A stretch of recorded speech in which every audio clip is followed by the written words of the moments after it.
босап кетті қайттан. 25 май 2024 жылы Астраханка мінекей. Қар жауып, мына ағаштардың деген басында қардың көтере алмай құлап сынып жатыр бәріне. Көрдіңіздер ме? Жер деген қар, су әлі жауып жатыр. Боран оның үстіне қатты.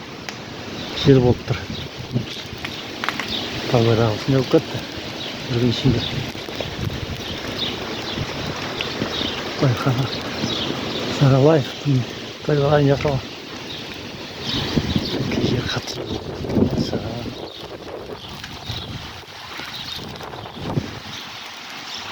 Жұмыстарым ба? Қараңызшы түсірейін дедім да. Видеоға.